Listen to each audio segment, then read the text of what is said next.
is an untrustworthy regime that has gone rogue. And how did the regime act? They did a parallel of goons to turn otherwise peaceful, legitimate protests upside down. Our youth protested against oppressive tax policies and against bad financial laws and practices. They demonstrated against shameless displays of opulence and of corruption in high places in government.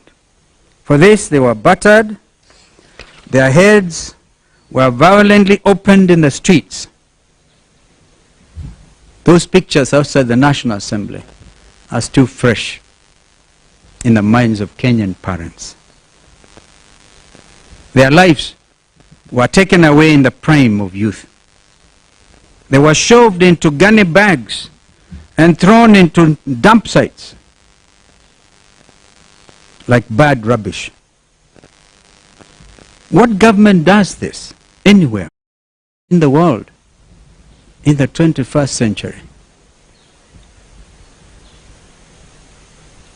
I recall when we had to go and join the people of Embakasi South and witness that terrible, terrible sight. If there was a responsible government, by now they would have sent the Army, National Youth Service to clean up that mess. But do they care?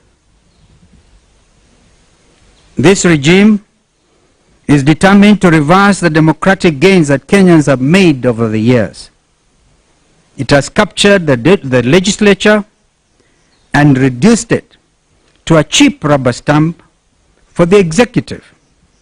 And today, it is busy stoking the judiciary with the same intents. We hail Kenyan youth for standing up to this oppressive and corrupt regime. We assure them that they are not alone. They are our children. Their welfare is of the greatest import to all of us. We shall not look on as their future is stolen from them by an uncaring regime. We are going to fight for you and with you, especially in the new year. To that extent, we will give direction not too long from now.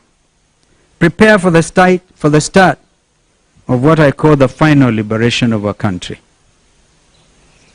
We are sending a warning to the abductors and to the killing squads. The writing is on the wall. Your days are truly numbered. We intend, including court advisory, to send our officers to Haiti. This kind of impunity is hugely reprehensible. We cannot allow our country to become a rogue state,